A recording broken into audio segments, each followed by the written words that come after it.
Boa noite, oficialmente, pessoal. Muito bom tê-los aqui, rostinhos novos, isso é muito bom. Hoje nós vamos bater um papo sobre as mentiras na relação com o dependente químico, o que não estamos prontos para encarar. A família fala tanto que o dependente químico mente, engana, manipula. E a família, o que ela faz? Isso que nós vamos bater um papo hoje, né? É mesmo bater um papo, né? Nós vamos fazer uma palestra aqui onde nós vamos trocar, todos junto, todos nós aprendendo, né? Mas, como eu tenho alguns rostinhos novos aqui, preciso me apresentar. Eu sou a Neuza Broto, eu sou empresária, eu sou CEO e presidente aqui do Instituto NB. Minha formação é terapeuta em formação em psicoterapia e TCC. Também sou consultora em dependência química, especialista em codependência, palestrante, educadora social, autora do livro Diário de uma Codependente, aonde eu relato a minha trajetória e a da minha família com o meu familiar dependente químico, né? Já estamos aí neste meio há 12 anos, então tem um processo muito longo aí no meu livro, é realmente um diário que eu fiz. Eu tinha um diário, que era um blog, né? E esse blog viralizou, eu fui parar no UOL, na Fátima Bernardes, e aí fui crescendo aí nas redes sociais e virei uma referência na área da codependência há muitos anos, né? No nosso país, dentro do Amor Exigente, entre instituições, muitas instituições me procuram para que eu faça trabalho para com as famílias e também para com os dependentes químicos, né? Já atuo há muitos anos na área mesmo, graças a Deus. Eu digo que a dependência química foi um presente que eu recebi, né, e que fez com que eu me tornasse uma pessoa melhor, com que eu visse as pessoas com outro olhar e que eu ressignificasse a minha vida de uma maneira que eu jamais imaginei, né. Eu sempre fui muito patricinha, era muito só o meu umbigo e a da minha família, eu era a melhor pessoa do mundo, né, até a dependência química cair aqui dentro de casa, né. E eu sou muito grata à dependência química. As pessoas se assustam quando eu falo isso, e isso eu relato no meu livro. Se eu não me engano, o primeiro agradecimento que eu fiz à dependência química na minha vida foi em 2019, né? Eu mudei muito como ser humano, ressignifiquei minha vida em todos os aspectos pessoais e profissionais, né? Eu sempre trabalhei na área administrativa, em recursos humanos, e aí eu vim cair nesse mundo aqui com palestra, com cursos, com mentorias, com consultorias, né? E aí hoje a gente aí faz um trabalho maravilhoso na área da saúde mental no contexto geral. Antigamente eu só falava de codependência e dependência química, e hoje a gente fala em saúde mental em todos os aspectos, né? Não só na área da dependência química, né? E atuamos também, né, com empresas, além de trabalhar com clínicas, comunidades terapêuticas, famílias, atuamos com a empresa, levamos a saúde emocional para dentro das empresas de todos os portes, né? Pode ser a cabeleireira da esquina, pode ser o barbeiro da esquina, pode ser a padaria da minha rua, a gente leva a saúde emocional aí para todos os segmentos, né? E isso é maravilhoso. Já estou na área de ensino há 7 anos, né, que eu já venho nessa área aí de formação e de mentorias e consultorias, né, e capacitações. Dito isso, eu preciso informar para vocês como é que nasceu o meu instituto, né? Nasceu muito da minha visão mesmo, né? Do que eu via e do que eu não concordava e não gostava, e ainda tem muita coisa que eu não concordo e não gosto neste meio da dependência química, né? Essa semana eu estava conversando com uma conhecida minha sobre isso, né? O quanto ainda as coisas são atrasadas no nosso meio, muito aqui no Rio Grande do Sul, infelizmente, né? Eu moro no Rio Grande do Sul, mas infelizmente aqui se tem uma visão muito distorcida de recuperação e tratamento. Eu fico muito sentindo em dizer isso, porque aqui deveria ser o estado onde eu mais deveria atuar, né? Por morar aqui, por conhecer algumas instituições, mas é muito pelo contrário, né? Sou extremamente reconhecida fora do Rio Grande do Sul. E sou muito grata por isso, né? Tenho algumas instituições que eu estou sempre falando e divulgando o trabalho, porque são comunidades terapêuticas que realmente trabalham com humanização e acolhimento, que olham o ser humano como um ser integral, né?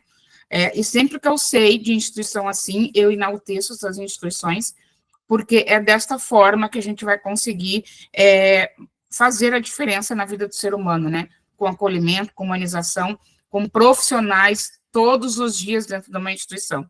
Eu sei que uma comunidade terapêutica não tem a obrigatoriedade de ter psicólogo, nem terapeuta, nem assistente social, nem enfermeiro, ela está dentro da lei.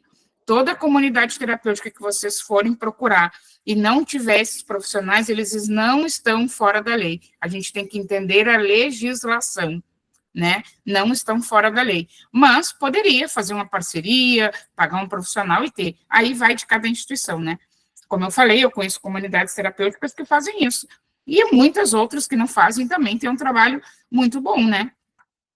Mas o que eu busco hoje é muito essa coisa do acolhimento e da humanização mesmo, que era uma coisa que eu sempre percebi no meio, né? A forma que o dependente químico era tratado numa instituição, principalmente quando ele vinha de uma recaída, né? A família totalmente sem estrutura também, e sem ali alguém para nortear essa família, né? Então, aí, com toda essa minha visão e tudo que eu já venho aí, desse legado de anos aí, hoje a visão da minha instituição é acolhimento, superação, impacto social, aprendizado, inclusão e transformação, que vai reforçar a importância de um cuidado genuíno e humanizado na área da saúde mental. Não adianta somente tratar o indivíduo para parar de usar droga, tem que tratar a saúde mental, emocional desse indivíduo, assim como a família, né? Senão as coisas não vão funcionar. Temos uma equipe aqui na nossa instituição, formada pela terapeuta Juliana Paco, pela terapeuta Bruna, pela psicóloga Denise, pela enfermeira Monize, assistente social Letícia, pedagoga Cristiane, todos os conteúdos aí das formações, né? Agora passam pela pedagoga antes da gente liberar a apostila, antes da gente fazer os cursos. Temos a minha designer, né, que termina sendo a designer da minha equipe, e também aí de quem se forma aqui na minha instituição, e o meu contador, o Rafael Costa, que é da RS Contabilidade, que também termina sendo contador aí dos profissionais que se formam aqui, né? A gente tem uma parceria, um trabalho muito legal. Mas, como a gente vai falar sobre mentira hoje, eu quero, antes de mais nada, explicar o objetivo dessa palestra, tá? E para que a gente tenha um entendimento, para ninguém se sentir ofendido, culpado, coisa e tal, né? O nosso objetivo é levar os familiares a refletirem sobre as mentiras que sustentam, consciente ou não. Eu sempre digo no meu grupo de família, e eu sei que tem muita família que não gosta, e fica muito bravo comigo, e eu sempre digo, né, eu não me importo que fiquem bravo comigo, eu trago só uma, dentro aqui em Uberlândia, Minas, existe, peraí, deixa eu abrir aqui para ler tudo.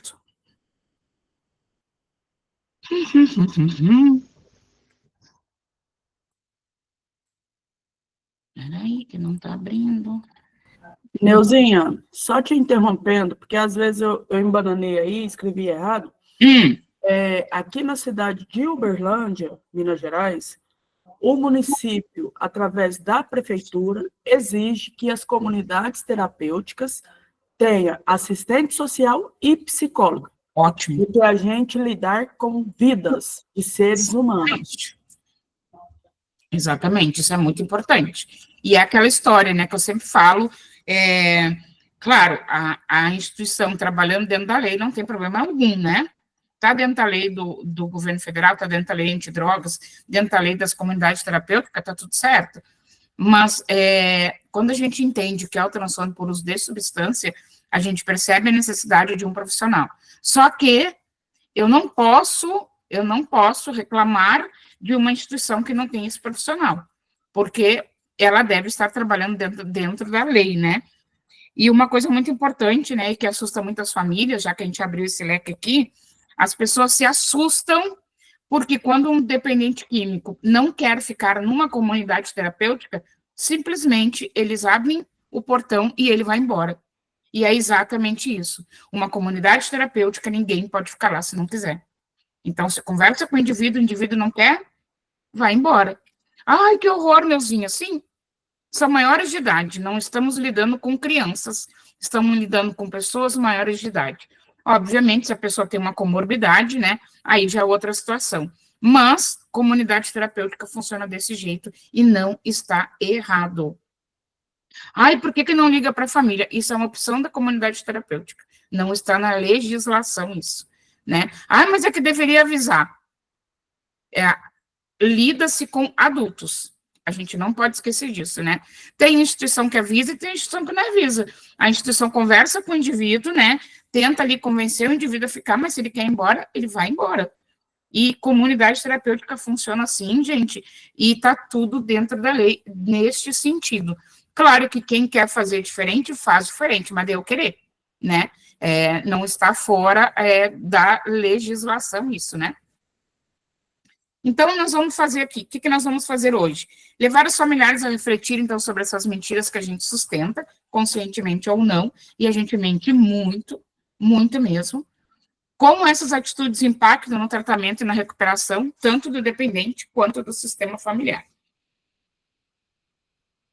Deixa eu ver o que eu tenho esse aqui para vocês. Importante, ó, muito importante isso. Não estamos aqui para apontar o dedo, mas para nos responsabilizar e crescer juntos. Eu também, como uma boa codependente, já menti muito e já manipulei muito também, né?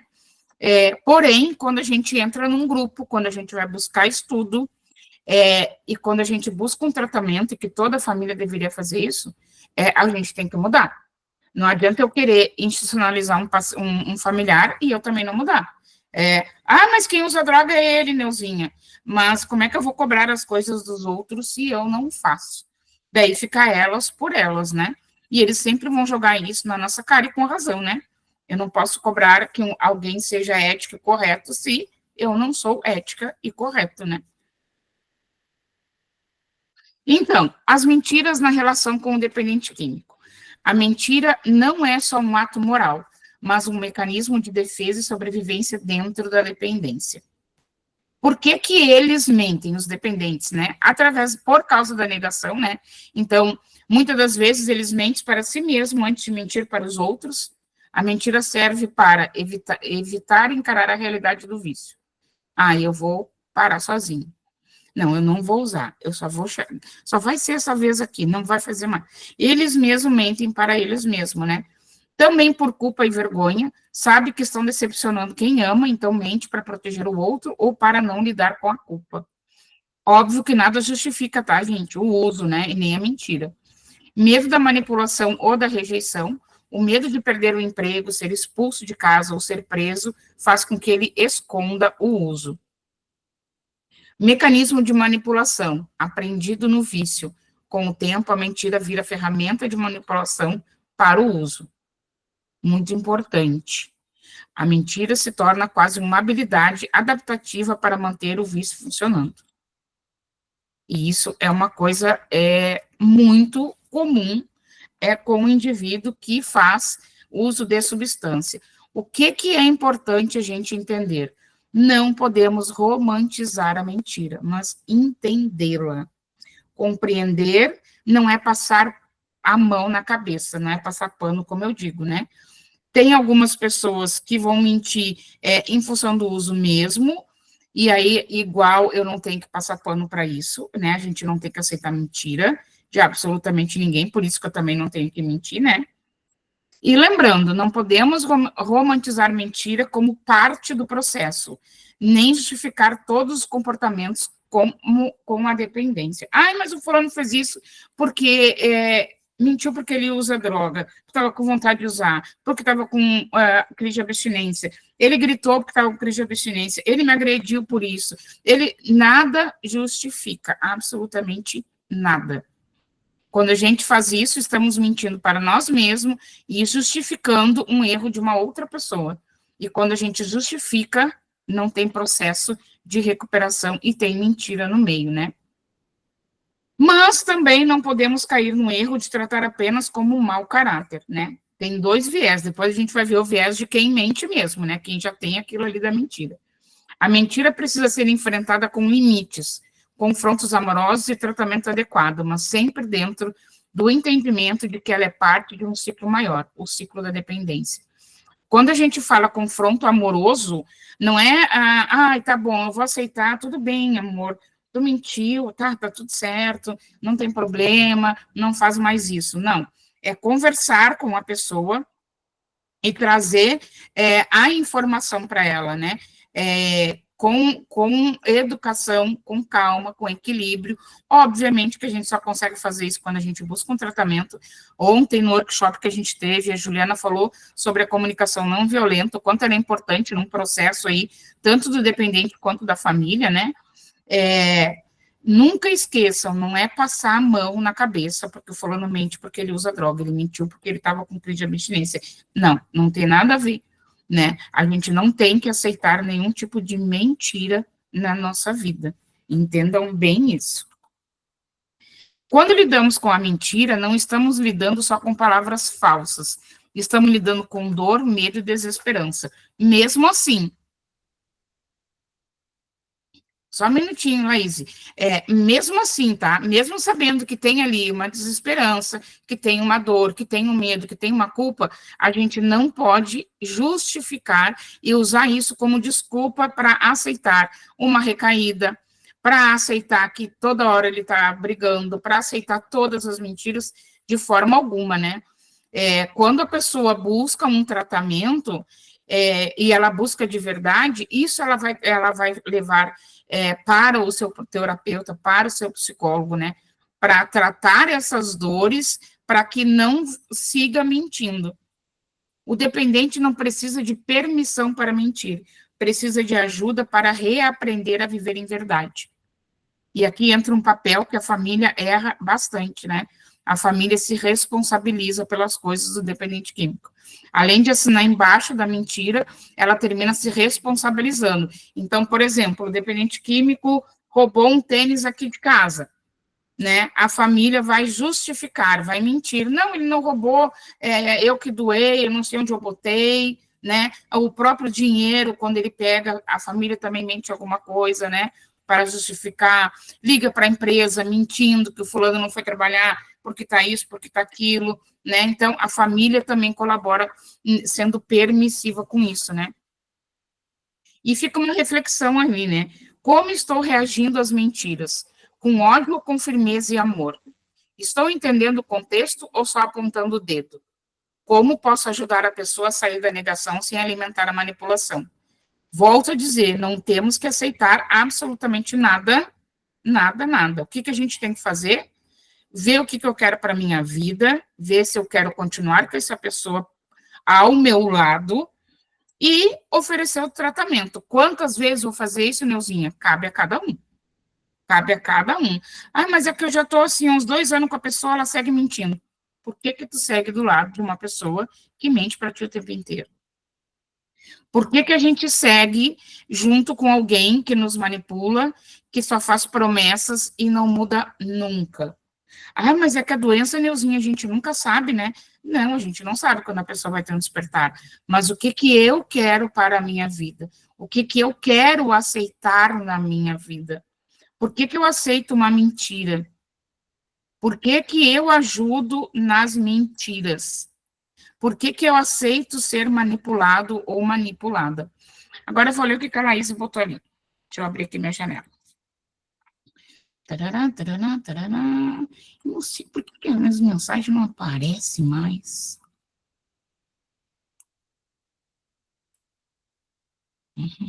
Estou passando por 2 internações. Não estou conseguindo ler, Laís. Quer falar para nós? Não está aparecendo tudo para mim aqui. Se tu puder abrir o microfone e falar, eu agradeço.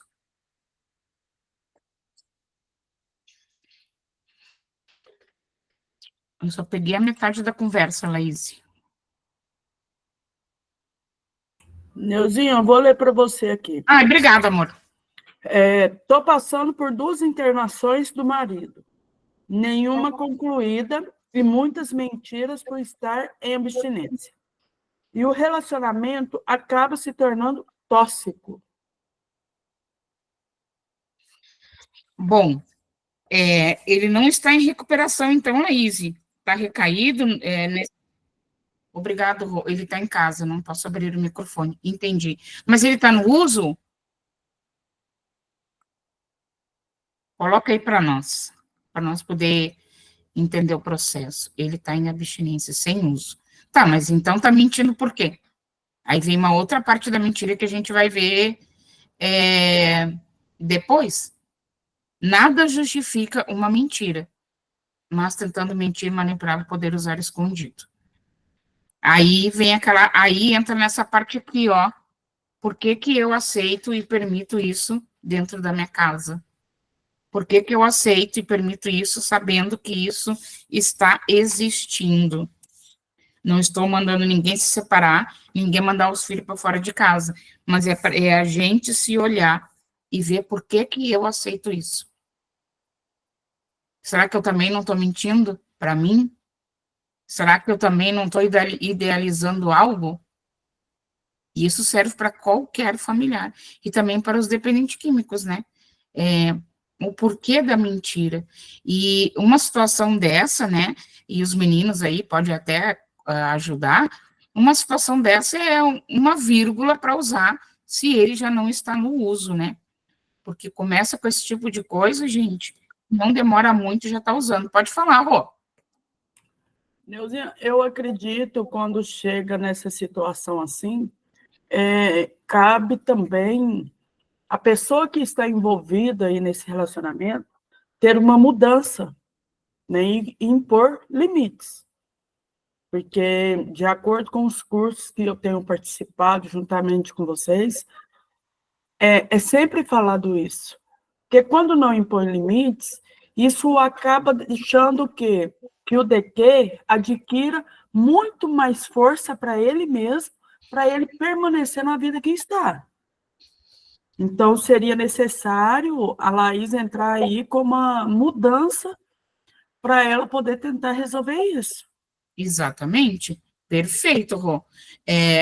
Gente, tem uma história, uma fala que é de anos, não é fala da Neuza, tá?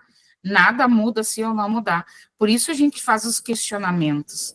Por que que eu aceito? Por que que eu permito? Se eu sei que está acontecendo, por que que eu estou aceitando isso? Falar não vai adiantar, né? A gente conversa muito sobre isso e a Bruna trouxe muito bem isso ontem no workshop, né? E a Bruna sempre fala isso também nas nossas reuniões e cursos. Falar não resolve nada. A gente tem que agir, né? E por que que eu não estou agindo? É sempre nós, gente, nunca é o outro. Nunca é o outro, sou eu. Por que que eu aceito? Por que que eu faço as coisas? Por que que eu tolero? A mesma coisa o dependente químico. Por que que eu estou mentindo? Por que que eu estou manipulando? Ah, é porque a minha esposa é chata, que a mãe incomoda. Não, é eu. Não é minha mãe, não é minha esposa. É sempre nós.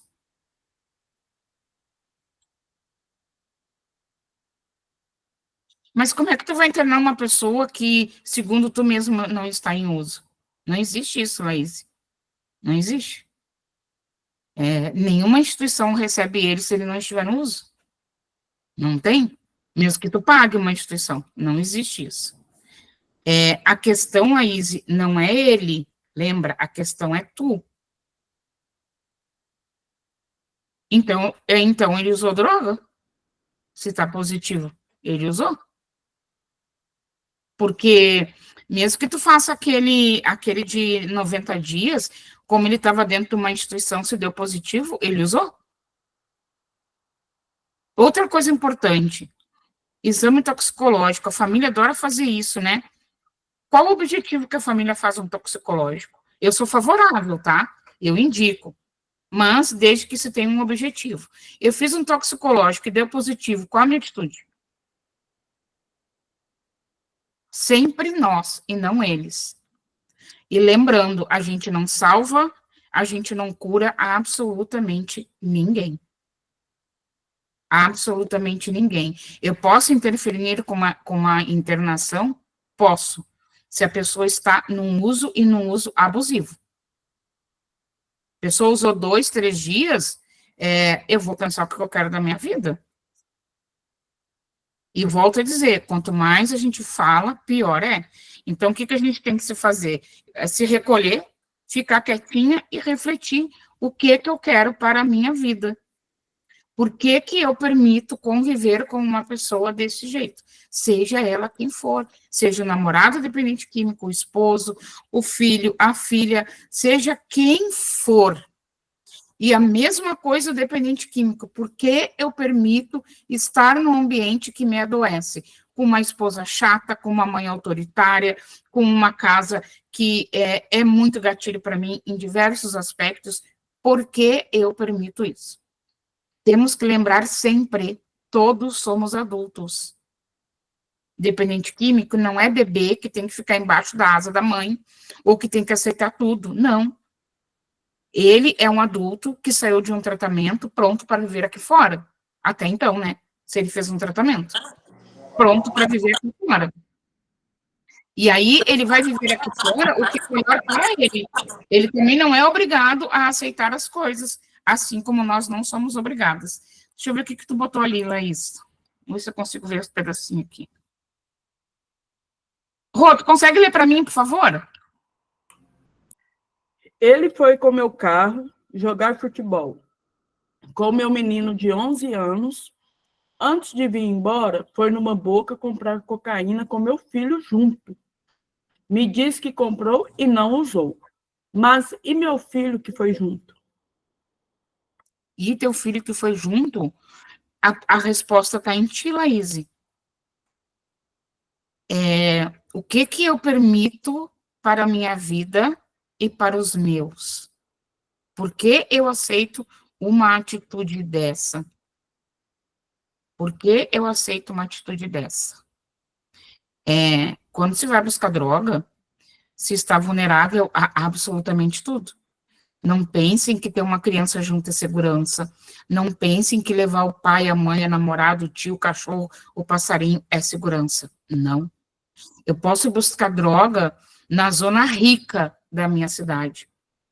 E igual a polícia pode bater ali. E vai todo mundo preso. A criança, e aí a pessoa responsável é a mãe, e aí essa criança vai para dentro de uma casa-lar, né? É acionado o conselho tutelar. É inadmissível perante lei uma coisa dessas, né? E aí fica a pergunta, por que eu aceito isso? Por que eu aceito colocar os meus familiares em risco? Quando nós temos independente químico, gente, no uso, a gente está botando a nossa vida e os dos nossos em risco. E isso é extremamente grave. Ai, mas é que o meu nunca vai fazer nada. Não pensem que nunca vão fazer nada, gente. Infelizmente, eles podem fazer de tudo. E a gente vê nos noticiários todos os dias coisas horríveis, horríveis. Filho que mata pai, marido que mata esposa, que horrível o que a gente vê diariamente, e tu olha o histórico, ela é aquela pessoa calma, maravilhosa, um bom filho, um bom marido, tudo que a gente fala, tudo. Então, assim, ó, é sempre comigo. O que eu permito e por que eu permito certas coisas. Neuzinha, é que eu não consigo me basear por ti, porque tu é extremamente radical. Sim, eu sou extremamente radical quando meu filho está no uso, mas extremamente radical mesmo. Eu e a minha filha. Por quê? Porque eu não quero morrer, eu não quero que ninguém me mate, e a minha filha também não quer morrer, a gente quer viver. Então, partindo deste princípio e entendendo este meio, e eu não sei o que acontece com meu filho quando ele está no uso, se ele está devendo, se tem traficante junto, o que ele está fazendo, o que ele aprontou, contato zero. Primeiro, porque eu não concordo. E segundo, muito pela minha proteção e a proteção da minha família. Mas é sempre bom pensar, gente, por que eu aceito e por que eu permito. Dificilmente uma pessoa vai comprar droga e não vai usar. Se ela não usou aquele dia, ela deve ter usado uns dias depois. que vai ficar ali. A pessoa já foi, é porque já está no intuito, né? Pode ficar com ela guardada ali algumas horas, um dia, 2 no máximo, e depois já passar para o uso, né? Mas a questão, Laís, é você e não ele. O que tu estás permitindo dentro do teu lar para ti e para o teu filho? E lembrando sempre, gente, tudo que vem acontecer com uma criança, a responsabilidade já vejo ali, Flávio, a responsabilidade é da mãe. Se uma criança é pego junto com uma pessoa dentro de uma boca, ou a pessoa com um monte de substância, essa criança é acionada com conselho tutelar e muitas das vezes ela vai para uma casa-lar, na grande maioria das vezes. Porque daí eles vão avaliar a família. Ah, mas na minha cidade todo mundo me conhece. Mas a gente nunca sabe realmente o que as pessoas estão fazendo. Será que eu também não estou usando meu filho para esconder alguma coisa? A polícia não pensa que é conhecido, porque é a Neuza. Não, a polícia não pensa isso não, gente. Para ele estar ali, todo mundo está ali. Quem tem que provar o contrário sou eu. E como eu vou provar o contrário, que eu não estou envolvida com isso? Como eu vou provar o contrário? Ah, mas é que eu não sabia. Se a pessoa já está em recaída de comportamento, como é que eu vou deixar ele com uma criança? Já começa por aí. Porque o uso não vem, a recaída não vem com o uso. Já começa com as recaídas de comportamento, com as mentiras, de não querer fazer um tratamento, as manipulações dentro de casa, o comportamento de casa, já começa aí a recaída. E como que eu permito?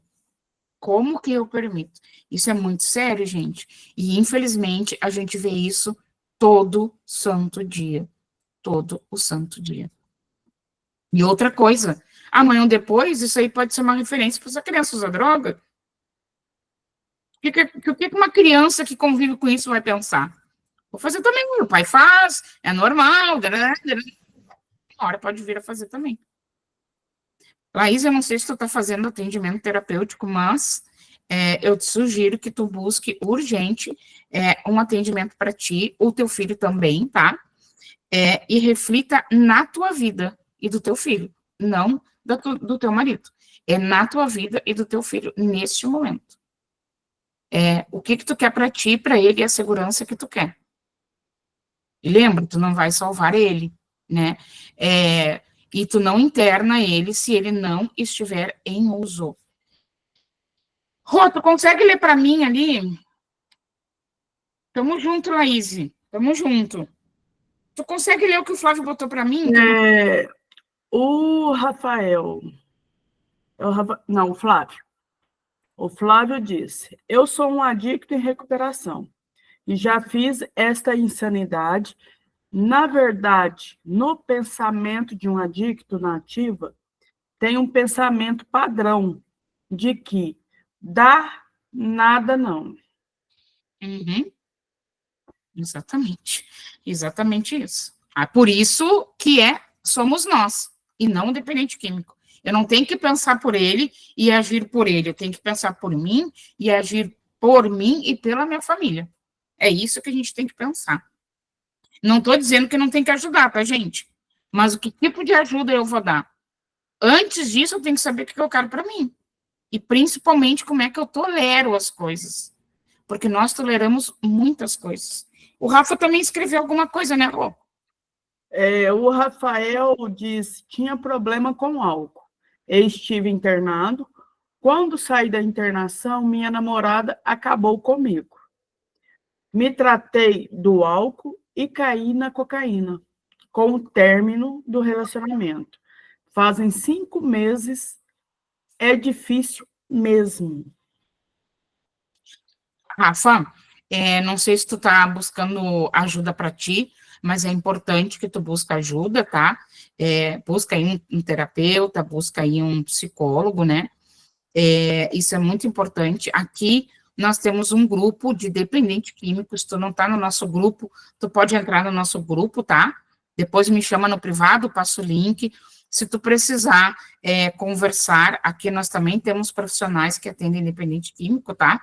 A gente conversa, a gente analisa se teu caso se é de internação, se pode ser atendimento terapêutico mesmo, mas não deixe de buscar ajuda para você, né? Os términos de relacionamento são dolorosos, sim, mas a gente precisa tratar essas coisas, né? São essas dores que fazem com que a pessoa continue no uso. Então, preciso tratar isso para reverter essa situação. Depois me chama no privado, se tu não está no nosso grupo ainda, e se tu precisar de atendimento também, eu te explico direitinho como é que funciona aqui, tá? Quando a mentira já faz parte da pessoa, existe o dependente que mente e a pessoa que já era mentirosa antes do uso. Isso aqui é muito importante, ó. Algumas pessoas já tinham o hábito de mentir antes da dependência. Isso pode estar ligado a traços de personalidade, como imaturidade emocional, transtorno de personalidade, como antissocial, ou padrões apreendidos desde a infância. Importante, família não é médico, família não faz diagnóstico. Ai, meu marido usa porque ele não teve uma infância boa. Ai, o meu filho usa porque eu me separei. Não somos médicos, não damos diagnósticos. Então, a gente não tem que pensar e ficar dizendo, eu acho que ele usa porque é isso, eu acho que ele é borderline, eu acho que ele tem... Não achamos nada, absolutamente nada. Nada mesmo. Eu tenho um conhecimento gigantesco, mas eu não acho nada em relação ao meu filho. Absolutamente nada. Isso aí quem vai achar são os profissionais capacitados para isso. Psicólogos e psiquiatras. Não eu, terapeuta, e não eu, mãe, e não eu, esposa, e nem eu, namorada, né? Isso é muito importante. Exemplo, a pessoa que mente por conveniência para se livrar de suas responsabilidades ou por costume, não necessariamente por estar usando ou com medo. Tem gente que mente mesmo. E tem muito dependente químico que mesmo não usando, ele já é uma pessoa mentirosa mesmo. Por isso, sempre somos nós. Uso ou usava por causa da minha mãe, que disse que vai se matar. Vou ser bem sincero, né, Laís? Ele usa porque ele quer, né? Porque ele não buscou o tratamento e porque ele não fez um tratamento. Mas é que onde ele estava não tinha profissional. Mas a instituição onde ele estava salva muitas vidas. E outra, ele saiu de uma instituição e foi para um outro tipo de tratamento. Ele que não aderiu. A Laís não é culpada, a mãe não é culpada, o desemprego não é culpado. Não, ele que não aderiu a nenhum tratamento. Por isso, volto a dizer, é nós. Eles são eles. Aí é nós.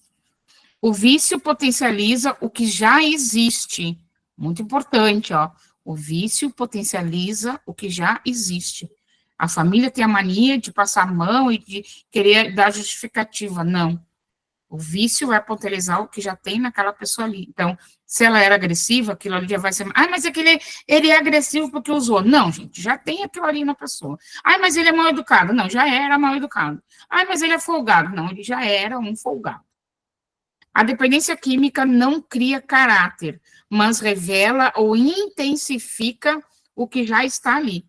Então, se a pessoa já manipulava, mentia ou evitava enfrentar a realidade, isso se agrava com o uso. Por isso, o tratamento precisa ser integral. Só parar de usar não resolve tudo. Parou de usar, vai voltar a usar se não se tratar.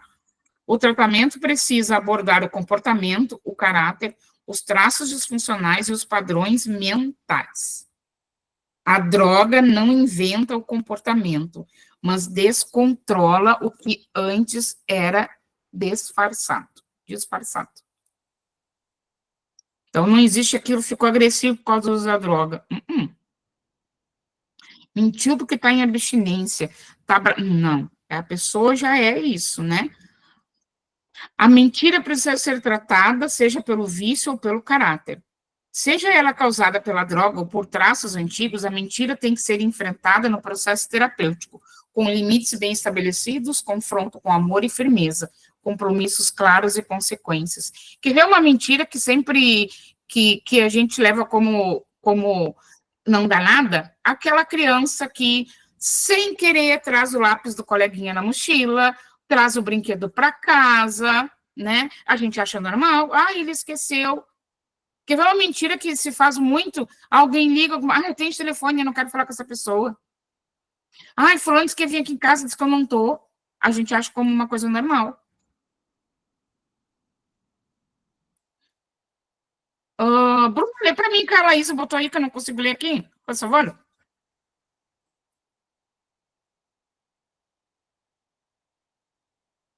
Eu não, na minha caixinha não está abrindo tudo.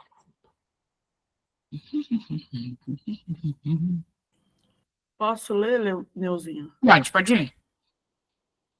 A Laís colocou: a psicóloga do grupo AA, que atende o grupo, disse que, dentre todos os dependentes que estão em tratamento, ele era o mais preocupante, porque ele sempre dizia: eu nunca mais vou usar. E esses são os sinais mais preocupantes, a firmeza de que não vai mais usar em tão pouco tempo de tratamento. Eu nem sabia, acho que eu preciso da ajuda dos meninos aí. Eu não sabia que dentro de AA agora tem psicólogo atendendo o grupo. Podem me confirmar, meninos? Porque se não tem. Agora não existe, né? NA e AA não existe psicólogo. Os profissionais que fazem parte do AA, do AE e do NA, eles não são profissionais ali dentro, tá? E outra coisa, todo dependente químico fala isso. Estou mentindo? Por favor, meninos aí comentem, né? Todo dependente químico fala isso. Não pode agir de forma alguma. É antiético, gente. Não existe isso. E outra coisa, uma psicóloga não pode diagnosticar absolutamente nenhum paciente por um trabalho em grupo. Tem que se diagnosticar o paciente em atendimento individual e não vai ser numa sessão nem duas, nem três. Tá? Dentro de grupo, eles não podem agir como psicólogos. Nem eu. Por exemplo, eu quando vou no Amor Exigente, que não vou dar palestra, quando eu ia lá como Neuza codependente. Eu não dava o meu parecer terapêutico para absolutamente ninguém, porque não pode dentro de grupo, não pode. É só vocês entrarem no site do AA, do AE e do NA. Se esses grupos são credenciados, eles são grupos sérios, e aí eles vão seguir literalmente à risca. Agora, vamos entender um processo, gente. Como que uma pessoa que não conversou comigo, no mínimo umas 3 sessões, vai dizer que eu sou o pior dependente químico? Todo dependente químico é pior. Todo dependente químico é pior. Porque todos eles falam, eu paro quando quiser, eu já entendi, eu estou curado. Isso é a maior manipulação que eles usam. E eles usam isso para a família, achando que vão manipular quem está no grupo, achando que vão manipular os profissionais. Não existe isso, gente. Não existe milagre, tá? Não existe milagre. E também não existe profissional milagroso. O profissional ético, jamais ele vai falar isso na frente de todo mundo de alguém. Ele vai falar pro paciente dele. E nem para a família, viu? É pro paciente dele. Porque eu atendo o Dionei, eu não vou atender a Bruna, que é a esposa dele. Mesmo ela sendo minha amiga. Claro que eu não estou dando só um exemplo, que eu não posso atender o Dionei nem a Bruna, né? Mas, digamos que eu atendesse, não, a Bruna não tem nem que saber. Eu tenho que resolver minhas coisas com o meu paciente. Casos extremos, que aconteça uma doença, alguma coisa, aí sim. Agora, isso não, a minha conversa é com o meu paciente. E a gente não pode abrir isso para absolutamente ninguém. Seja quem for, a gente não abre. É muito sério isso. É muito, muito, muito sério. Por isso que a gente bate na tecla aqui que a gente tem que ver os profissionais com quem a gente está conversando, né? Qual é a formação desse profissional, o que esse profissional faz, quanto tempo ele está na área, como é que é o trabalho desse profissional. Tudo isso a gente precisa avaliar. E, gente, não queiram colocar os familiares de vocês num patamar de que o meu é pior. Todos são. Independente da droga, todos, no uso, gente, todo mundo é ruim no uso. Todo mundo é ruim. Não tem essa que, o meu é mais leve, não. Todo mundo está botando sua vida em risco. E dos seus familiares também. Mas é que o fulano não age assim. Porque não transparece, né? Porque não tem um dependente químico no uso que não seja mentiroso, por exemplo. Não existe isso. Não existe. Não tem. Imagina, vai chegar em casa assim, amor, usei 10 carreiras hoje. Não vai dizer isso, né, gente? Ai, tu usou, dei só uma cheirada. Aí cheirou 10 carreiras. Não fantasiem, infelizmente, gente. Não fantasiem, porque é muito sério fantasiar isso. O tempo que eu estou lá pensando no dependente químico, qual é o problema dele, qual é isso, eu tinha que estar pensando em mim. Por que eu estou aceitando isso? Por que eu estou concordando com isso? Será que eu não estou justificando para mim não tomar uma atitude mais drástica, que muitas das vezes já está dentro da gente? Seguindo aqui, então. A mentira no dependente químico pode ser sintoma do vício, mas também pode ser sinal de algo mais profundo.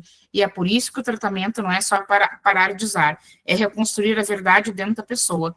Repetindo, se reconstrói a verdade dentro da pessoa através de tratamento. Tratamento. Uma coisa importante, sempre que um dependente químico quiser sair de um tratamento, antes do período, pode contar que tem recaído aí. Pode contar que tem recaído aí. De 10, 1, e olhe lá, não vai usar droga depois. Inventou para a família que precisa sair, porque pode contar, gente, pode contar. Não existe isso, não existe. Mas vamos falar um pouco da família agora, né? A mentira da família, o que está por trás? Alguns exemplos de mentiras nossas. Vou pagar a terapia e não pago. Vou ajudar na mensalidade e some. Dizem que não vão visitar, dizem que vão visitar e não vão. Prometem apoio emocional, mas cobram, culpam e somem. Inventam desculpas para atraso ou inadimplência, até com os profissionais. Escondem da instituição o uso quando eles vêm para uma visita. Mentem o tipo de substância que o dependente usa. Mentem para os demais familiares. Estou muito bem quando, na verdade, não está. Mentem para o seu próprio psicólogo ou terapeuta. Mentem quando descumprem as regras da instituição. Mentem para justificar seus comportamentos, etc, etc, etc. Gente, dá para formar uma lista aqui, ó, facinho, com 50 mentiras da família. Facinho, sem a gente pensar muito. Trouxe só algumas aí, as mais comuns, né? Fala, Rô. Neuzinha, hoje aconteceu uma situação lá no meu serviço, que o quê? Um acolhido pediu para ligar para a filha, e eu falei para ele, deixa você ligar. Você vai ficar na minha sala, eu vou continuar fazendo o meu serviço. Ah, mas você vai ouvir o meu assunto. Eu falei, eu posso ouvir o que você vai falar, mas o que sua filha vai te responder, eu não sei. Mas só que acontece o seguinte, o que acontece aqui na minha sala, fica aqui na minha sala. Mas eu já sabia que ele estava articulando para poder falar para a filha que queria ir embora, porque a gente trabalha com a redução do cigarro. Então, ele jogou para a filha que nós estávamos proibindo ele de fumar. Meu Deus. E eu adoro essas coisas. Continuei digitando o que eu estava digitando, fazendo meu serviço, e eu peguei e falei para ele. A hora que ele me entregou o telefone, que ele desligou, eu falei para ele, o senhor me desculpa, mas eu não deixei de ouvir uma parte. O senhor me procurou a nossa comunidade porque nós somos a única da cidade que trabalhamos com a redução do cigarro. Aqui é entregue 5 cigarros de manhã, 5 depois do almoço, 5 à noite. Ah, mas lá de fora eu fumava 3 maços. Sim, lá de fora. No momento que você entrou do portão para dentro, a comunidade tem regras. Então, se o senhor não está conseguindo adaptar com as regras, podemos conversar e tentar encontrar a melhor forma. Mas não precisa do senhor utilizar essa fala para sua filha, que tem 4 crianças para cuidar, porque ela teve gêmeos, quadrigêmeos, né, que a gente fala, né? Tem 4 crianças para cuidar, E o senhor está fazendo um papel tão infantil nesse momento. Reflita sobre o que o senhor falou para sua filha. O senhor acha que ela vai conseguir trabalhar lá pensando que o senhor está querendo ir embora? Não vai conseguir. Não deu outro. Passou 15 minutos, a filha estava lá dentro da comunidade, chorando aos prantos, falando para ele que a comunidade estava fazendo o correto para ele, estava ajudando ele. Eu falei para ela, ó, você vai me desculpar. O seu pai não é criança. Seu pai é um adulto. Se ele está tomando essa decisão, é porque ele já está com a decisão formada na cabeça. Não é o coração dele que está agindo nesse momento.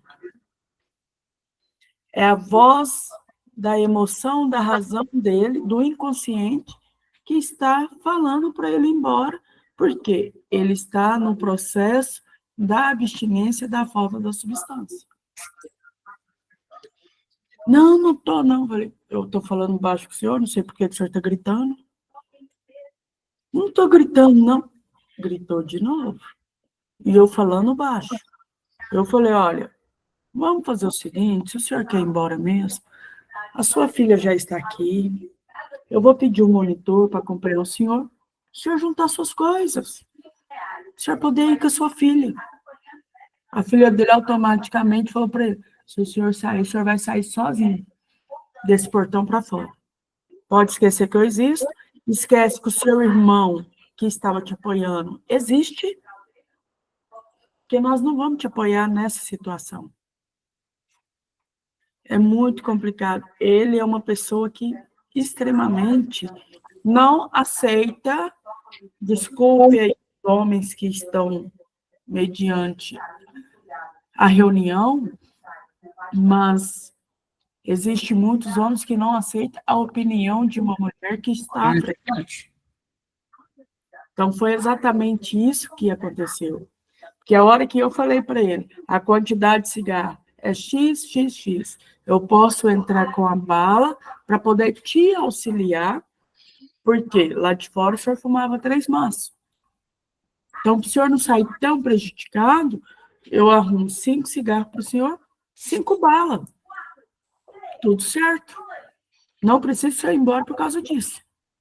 Agora, o problema é que ele não queria aceitar essa situação. São as manipulações que a gente fala, né? E aí, a família acreditar ou não, né? Exatamente, mas a filha dele não acreditou no lado dele. Ó, a mentira como auto-engano. O auto-engano é quando sabemos, no fundo, o que está acontecendo, mas escolhemos acreditar em outra coisa para não sentir dor. Parte da família, ó. A gente sabe que tem a droga, a gente sabe que tem mentira, a gente sabe que tem recaída, mas a gente fica inventando mil e uma desculpa, né? Algumas vezes é uma forma de proteger a si mesmo da dor e da verdade. Tanto o dependente quanto a família se auto-enganam porque encarar a realidade dói. Dói admitir que perdeu o controle, dói admitir que precisa de ajuda, dói ver que o problema é mais grave do que parecia. Isso é a codependência, mais fácil a gente viver no auto-engano. É verdade, muito mais fácil. E aí, eu escondo as coisas e aí só vai aumentando os problemas, né? Deixa eu ver o que mais que eu tenho aqui. Enquanto a pessoa estiver se enganando, não há compromisso real com a mudança. O problema é minimizado, camuflado e o ciclo se repete. O auto-engano é confortável, mas perigoso. Ele embriaga a mente com ilusões e adia decisões que salvam vidas. Quando a pessoa está num propósito de recuperação, por exemplo, ela não vai mentir para a família tirá-la de dentro da instituição. Importante, a família mente para si mesma porque tem medo de admitir que falhou, que não sabe mais o que fazer ou porque quer proteger quem ama. Mas essa proteção baseada em mentira só alimenta o ciclo da dependência. Mentira é mentira, e a verdade é o primeiro passo para o processo de recuperação. Não existe liberdade enquanto houver engano, auto-engano. A verdade pode doer, mas ela liberta. E ninguém se cura daquilo que ainda finge que não existe. Já tinha levantado a mão, quer falar? Quero sim, Neuzinha. Eu quero corroborar com essa questão aí da mentira na família. Aqui comigo aconteceu isso em relação a meus outros familiares tentarem esconder a droga de escolha do meu ente querido. E, assim, né, por ser uma droga pouco falada, pelo menos aqui, entre o nosso meio social, nosso meio familiar, assustava, né, quando se falava metanfetamina. Então, assim, como que eu vou falar que ele está internado porque usava essa droga, não sei o quê, é melhor a gente dizer que está viajando, ou que ainda não apareceu, já que ele estava sumido, né? Então, assim, se faz necessário alguém da família ter um pulso muito grande em relação a isso, né? Porque esse tipo de mentira acaba minimizando o próprio dano que o dependente causou a ele mesmo, né? Então, eu só queria pontuar isso aí, que realmente é um fato muito importante para a família refletir sobre a mentira, sobre o jogar para baixo do tapete, né? É isso. Exatamente. Mentira como padrão de adoecimento. No início, a mentira pode até parecer pontual, mas com o tempo vira um padrão de funcionamento psicológico e relacional, independentemente até quando não precisa, como um reflexo automático. E a mesma coisa a família, tá? Enquanto houver mentira, não há compromisso com a verdade do processo terapêutico e de recuperação. E sem compromisso, não há recuperação verdadeira. Infelizmente é isso, gente. Ai, com o meu vai ser diferente. Senta e espera, tá? Porque não existe isso. A mentira como forma de manipulação dos dois lados. Meu filho mentia tanto que até ele acreditava nas mentiras. Exatamente. A mentira como forma de manipulação dos dois lados. Do dependente. Ele manipula para proteger o uso, fugir das consequências, manter privilégios ou continuar em zonas de conforto. Exemplo. Se você me tirar da clínica, eu juro que vou mudar. Se você me der uma chance, eu vou te provar. E as famílias caem nisso, né? E caem com uma facilidade incrível, né? Mentira da família. A família, muitas das vezes, mente ou distorce para manter o controle, aliviar a culpa ou preservar a imagem da família. Exemplo, ele não é viciado, só está estressado. A culpa é do grupo de amigos, ele é um bom menino. Eu ia te buscar, mas a clínica não deixou. Lembre-se, manipulação é uma forma de controle disfarçado de cuidado. E, em vez de curar, prolonga o adoecimento. Eu não posso cobrar a verdade de alguém se eu sou a pessoa que mente e sigo com padrões desta forma. O sistema familiar adoecido sustenta o vício sem perceber. A família, na tentativa de ajudar, pode se tornar parte do problema. É o que chamamos de sistema adoecido. Acoberta mentira, assume responsabilidades que não são dela, protege o dependente de sentir as consequências reais do uso. Exemplo, uma mãe que paga a dívida de droga para o filho, encobre falta no trabalho, para a pensão alimentícia ou mente para o terapeuta dizendo que ele está bem. Eu sei que ele não está bem, eu sei que ele usou e eu escondo do profissional. Responsabilidade e não culpa. O que eu posso mudar em mim, afinal? Muita gente trava porque acha que mudar exige carregar a culpa de tudo, mas culpa paralisa, responsabilidade transforma. E é maravilhoso isso, gente. Aprendendo a diferenciar, a culpa diz, eu sou ruim, fracassei. Quando a gente se responsabiliza, aí já fala é diferente, ó. O que está nas minhas mãos agora? O que eu posso fazer de diferente? O que está nas minhas mãos quando a pessoa que eu convivo não está agindo da forma que eu acredito que seja boa para mim? O que eu vou fazer com isso? O que eu vou fazer quando as coisas seguem do mesmo jeito? É o outro. Não, sou eu, nunca esqueçam. Sou eu. O que eu vou fazer se eu fiz um tratamento e minha família não mudou? Ai, vou usar droga porque a minha família não deu. Não, o que eu vou fazer? O que eu vou fazer se o meu filho segue mentindo? Se meu filho está em casa e não quer trabalhar? Se o meu marido trabalha, pega o dinheiro e some com o dinheiro e eu não sei o que ele faz? Se meu marido trabalha e não ajuda dentro de casa, o que eu vou fazer? Não posso seguir fazendo as mesmas coisas. É insanidade seguir fazendo as mesmas coisas. É insanidade a gente agir do mesmo jeito e aceitar as coisas que a gente sempre veio aceitando. Por isso a importância de um tratamento sério, tanto da família quanto do DQ, e da psicoeducação. E, acima de tudo, principalmente para as famílias, colocar em prática o que houve dentro de uma sala, o que houve dentro de um curso, o que houve dentro de um grupo. Não adianta justificar. A família justifica tudo, absolutamente tudo, quando ela não quer mudar.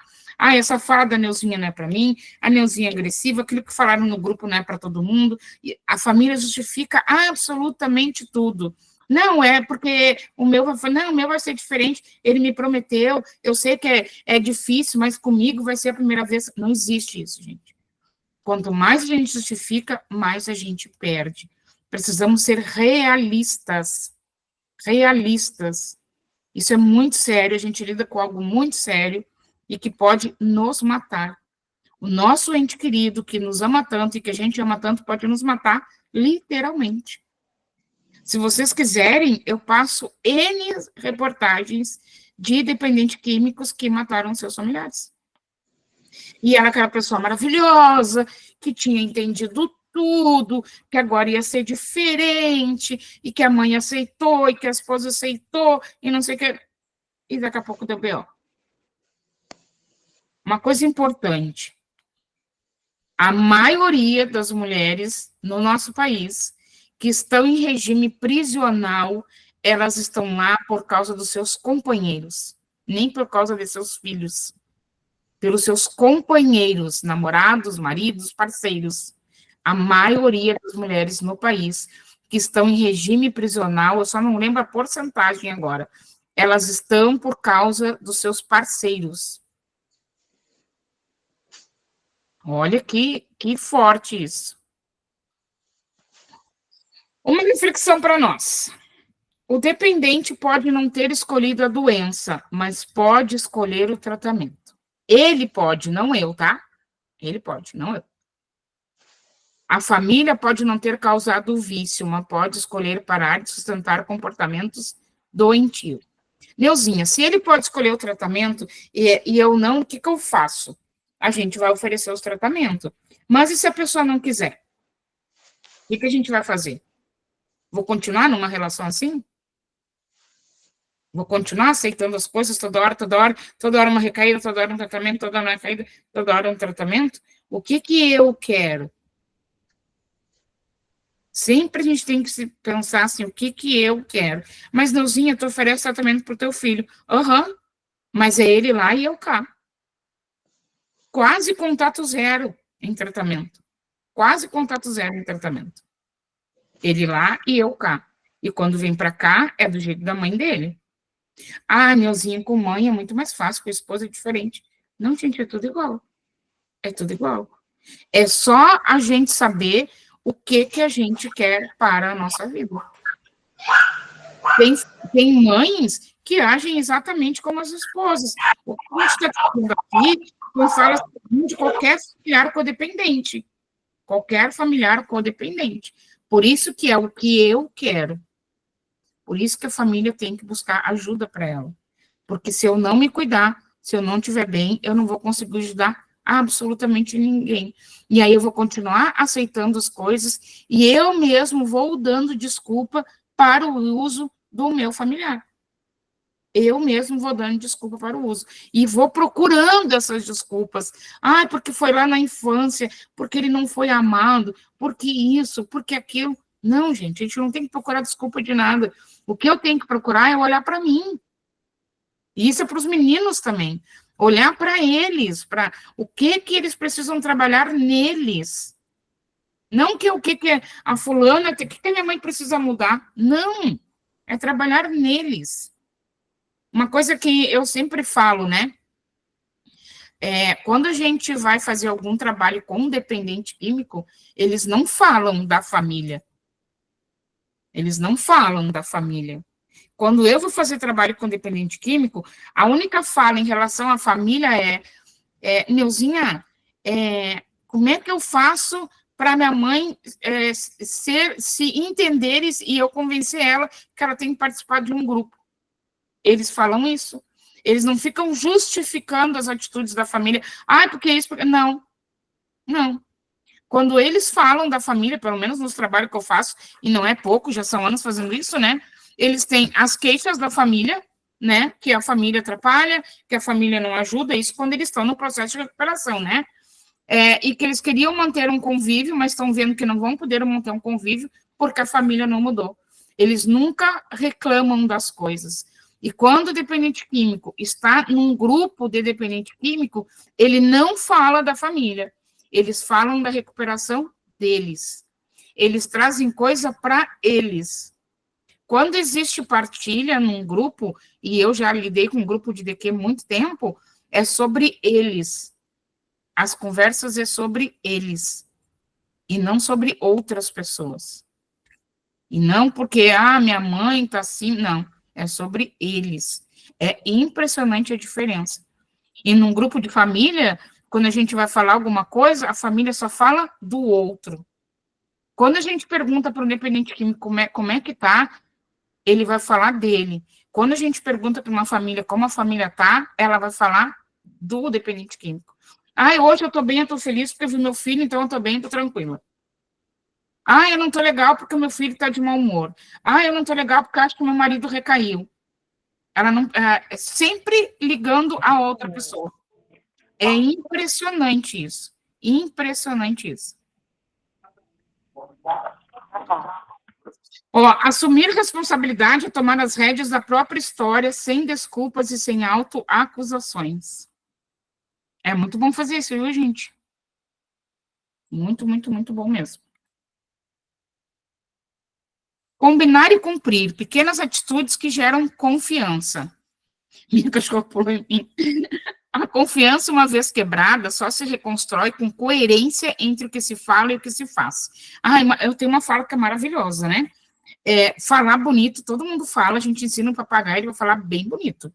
Escrever mensagem linda, o ChatGPT programa isso para mandar. É só colocar lá, quero falar tal coisa para minha mãe, quero falar tal coisa para minha namorada. Ele vai montar um texto maravilhoso. Então, tem que fazer as mudanças, fazer, agir, né? Essa é a diferença, é agir. Não adianta ficar falando que não vai resolver, assim como eles também, né? Não precisa de grandes gestos, são pequenas as promessas cumpridas todos os dias que reconstroem um vínculo. Hoje vou para o grupo e vou ir. Eu não fui porque estava frio, eu não fui porque não sei o quê, eu não fui. Não, eu vou. Mas estou com visita, avisa hoje, eu não posso receber visita. Eu tenho que ir no grupo. Mas é que o dependente químico não quer ir, eu não caminho com as pernas dele, eu caminho com a minha. Mas é que a minha esposa não quer que eu vá sozinha no grupo. A esposa não é dona. E tu anda com as tuas pernas, então tu vai no grupo. Hoje não vou te ligar 10 vezes. E não liga. Fazer aquilo que prometeu. Hoje vou respeitar o seu espaço e vou respeitar, nós falamos isso no workshop também, né, de respeitar o espaço e o tempo de cada um. Não era não, amores e gente, só. Quem está em recuperação precisa mais de estabilidade do que de discurso bonito. Melhor fazer pouco e cumprir do que prometer muito e falhar. Não adianta fazer promessas enormes, até porque quando o dependente químico ele entra em recuperação, ele sabe que ele tem que viver só por hoje. Claro, né, que ele vai fazer um planejamento, coisa e tal, mas ele vai viver o hoje. Ele não vai fazer, não, agora eu vou sair daqui, amor, vou comprar a nossa casa, nem emprego tem. Vou tirar a carteira de motorista, não está nem trabalhando. Vai fazer o quê? Como vai fazer o quê? Não tem como fazer. Então não adianta falar, é fazer. E aí entra a nossa parte também, não adianta eu falar, eu tenho que fazer. Se eu falar que eu não vou mais tolerar o uso e mentira na minha casa, eu tenho que assinar embaixo disso. Se eu falar que eu vou me separar se o fulano usar, eu tenho que assinar embaixo disso. porque eu também vou estar mentindo. E isso é a coisa mais maravilhosa para o dependente químico, porque ele sabe que sempre vai ser assim. O dependente químico conhece tanto o seu familiar, mas tanto o seu familiar, a gente nem imagina o quanto eles nos conhecem.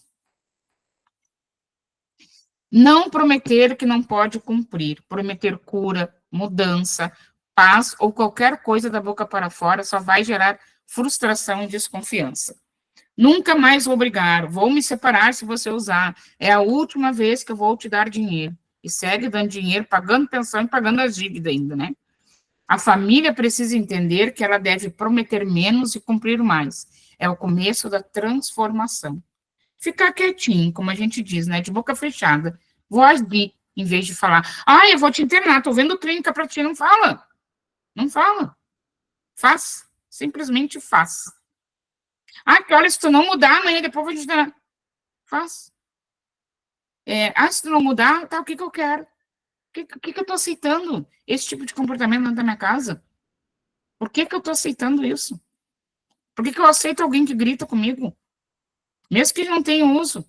Por que eu aceito alguém dentro de casa que não faz nada, que não ajuda, que não faz nada? Por que eu aceito isso? Em vez de eu reclamar, eu vou agir. Eu vou fazer diferente. Ser exemplo de verdade e compromisso. O maior impacto que alguém pode causar em outro, seja dependente, familiar ou profissional, é viver aquilo que diz.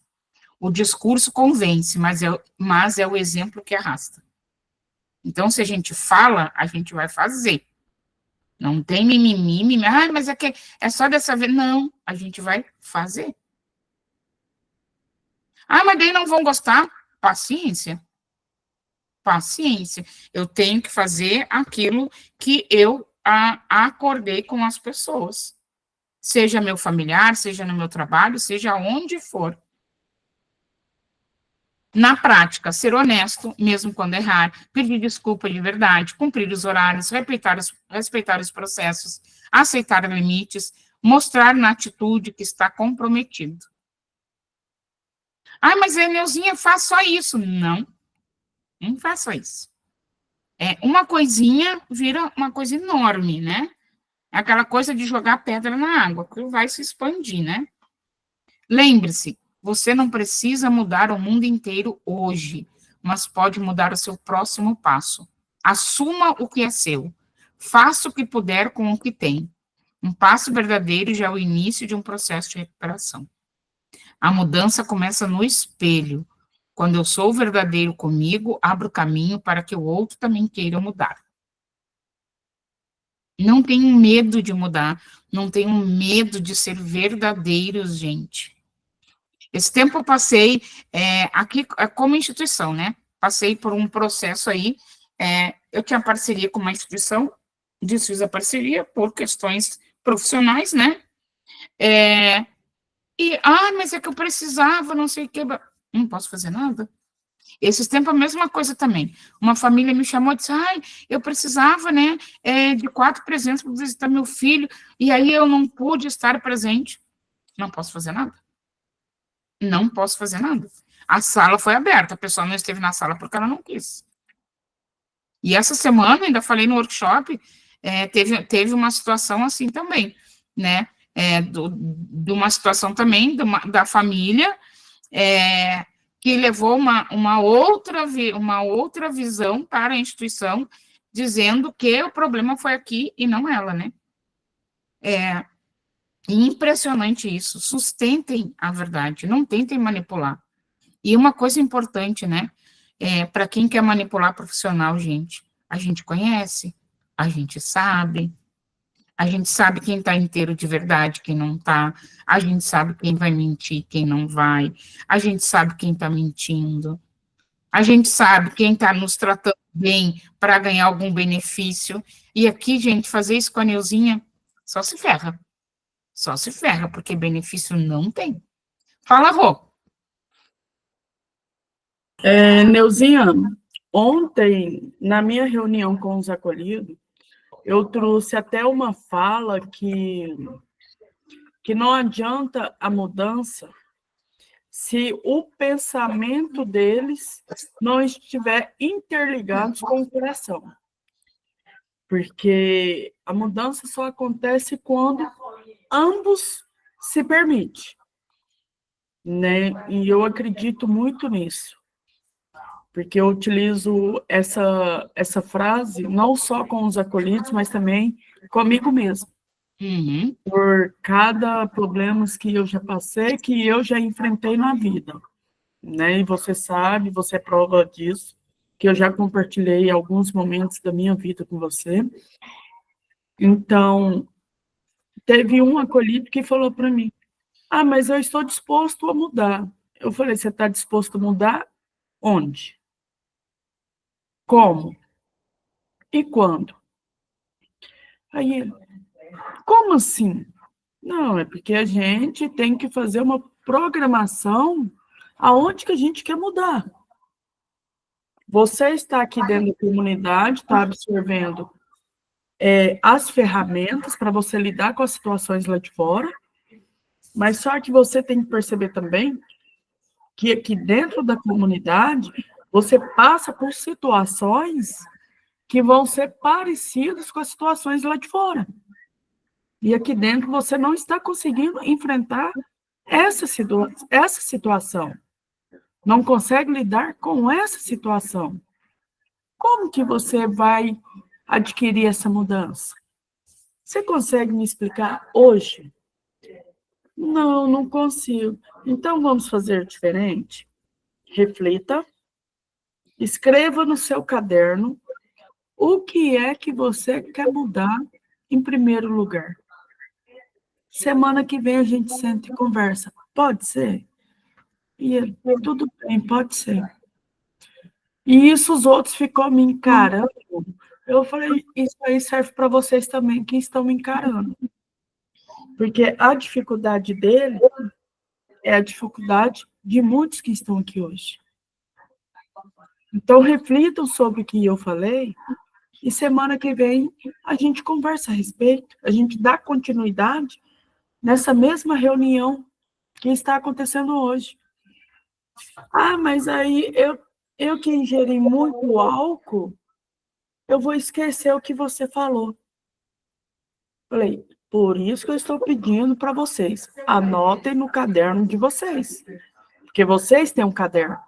Então, anota no caderno, porque aí você não vai esquecer. Terminou a reunião, já corre lá e anota, porque você não quis trazer o caderno para a sua reunião. Já anota. E semana que vem a gente volta nessa mesma reunião, dando a continuidade. Legal isso. Estava falando isso, eu me lembrei de uma mentira que a família também faz dentro desse contexto, né? Aquilo que eu estava dizendo, que as famílias pensam que a gente não sabe quando elas estão mentindo, né? Eu, sinceramente, não me importo, né, gente? Porque eu estou fazendo o meu trabalho. Minha consciência está super tranquila, e a das minhas parceiras aqui também, né? Ai, não, eu estou amando o grupo, vou ser muito participativa. O cara abortou um tratamento, o cara saiu de uma internação, o cara terminou o tratamento, cadê a família? A família some. E se ela estava fazendo atendimento terapêutico, também ela para. Não estou falando isso porque a Neuza que é paciente. Não, é aquilo que eu digo, ó, eu estou com a minha consciência muito tranquila, eu cuido muito da minha recuperação, assim como as meninas também cuidam aqui, a gente faz o nosso trabalho. O problema é do outro. O problema é do outro. E aí dá os BO, o que acontece? A gente já sabe, família quando some, daqui a pouco ela volta. E aí quando volta é porque está com BO dentro de casa. Se ela se mantesse nesse processo, o BO não ia acontecer. Ia se resolver antes dentro de um processo. Mas, para isso, ela tem que estar numa sala, para isso, ela tem que estar estudando e aceitando e praticando as coisas que ela está ouvindo, que é uma dificuldade da família. Quando o dependente químico está na instituição e ele vê que ele não consegue manipular, ele vai aceitar as coisas da instituição. A família não. Aí ela reclama que ele está lá mascarando e ela faz a mesma coisa dentro de uma sala de reunião, dentro de um grupo, dentro de uma sala de aula. Eu não vou fazer isso aqui, não. Isso aqui não, vou fazer diferente, vai dar certo. Comigo vai dar certo. E é igual para todo mundo, gente. Igual para todo mundo. Todo dependente que fala assim, não, eu paro quando eu quiser. E nenhum para. né? Na grande maioria. A família é a mesma coisa. Ah, comigo vai ser diferente. Infelizmente, não é assim, gente. Infelizmente. E a gente perde tempo de vida, tempo de qualidade de vida nossa, e muitas das vezes até do nosso ente querido, achando que vai ser do nosso jeito, e ficando pensando do fulano, da doença do fulano, e não pensando em mim. Quais são as mentiras que eu falo? Quais são as mentiras que eu aceito? Quem eu sou de verdade? Por que estou fazendo isso? Por que estou aceitando isso? Por que estou fazendo de novo isso? A gente não para refletir sobre isso.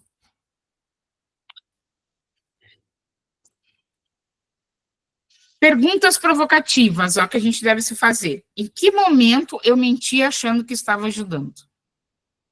O que preciso encarar sobre a minha forma de lidar? Busque construir uma nova relação baseada na verdade, mesmo que ela doa no começo, porque só a verdade liberta. A recuperação é um caminho de verdade do dependente da família. E o Instituto NBA está aqui para te ajudar e ajudar o dependente químico através dos grupos terapêuticos, da nossa psicoeducação, do NBA Acolhe e dos nossos atendimentos terapêuticos. O NBA Acolhe é aquele momento de escuta acolhedora que nós temos, sem o peso de uma terapia, né? A gente faz isso com o dependente químico e com as famílias, né? Qualquer pessoa com dor emocional, que é um acolhimento de 30 minutos, né? Sem o peso de uma terapia, que é bem diferente, né? A terapia já é um processo. O NB Acolhe é aquele momento mesmo que eu quero falar com alguém, tô mal, e não tenho ninguém para conversar. E a gente tem esse atendimento aqui. Quem tiver interesse, é só me chamar no privado aí, para o atendimento terapêutico, para os grupos, né? Uma coisa importante, né? Temos grupo para homens dependentes químicos e temos agora também grupo para mulheres dependentes químicos. E o grupo das famílias, tá? Todos gratuitos, tá, gente? Todos gratuitos. E uma reflexão, uma mensagem final, né? A mentira na dependência química não é apenas um desvio de caráter, é um grito de dor, medo e de sobrevivência. Mas por mais que a mentira proteja por um tempo, ela nunca cura. A verdade, ainda que doa, é o único caminho que liberta. Não existe mudança verdadeira sem responsabilidade, sem compromisso e sem coragem de olhar no espelho. A recuperação começa com um passo, um único passo verdadeiro. Seja você dependente, familiar ou profissional, lembre-se, cada vez que você escolhe ser honesto, cumprir o que promete e parar de sustentar o que adoece, você abre uma brecha para transformação. A mentira adoece, a verdade cura, e a verdade começa em você. Pensem muito sobre isso, reflitam bastante sobre isso. Eu sei que dói, né? A gente vem de uma sociedade onde a mentira ela é muito bem aceita, né? Muito bem aceita, mas como meu pai me dizia, nós não somos todo mundo, e ser de verdade vale muito a pena, né? A gente colhe os frutos disso, né? Com o nosso dependente químico em recuperação ou não, a gente colhe os frutos disso, né? É muito bacana, nos traz tranquilidade, né? Eu não preciso estar me justificando e nem ficar pensando o que eu vou falar para as pessoas, né? Alguém quer falar alguma coisa? Era isso que eu tinha para essa palestra de hoje, de sexta-feira à noite. Ninguém quer falar nada? Vamos ter esse material? Com valor social, quem quiser, o material, certificado de participação de palestra e a gravação. Com aquele valor social que nós temos aqui, de R$19,90. Ok, vou querer. Ó, quem quiser, certificado, que vale como horas para quem estuda, né? E para quem trabalha em instituição é muito bom também, para profissionais também ter no seu currículo. Certificado, gravação aí da aula, acesso vitalício e o material que eu usei aqui, R$19,90, para quem quiser. É opcional, tá, gente? Alguma dúvida? Alguém quer mencionar alguma coisa? Não? Então, vou parar aqui a gravação. Parar a gravação. Esse final de semana nós temos folga, que não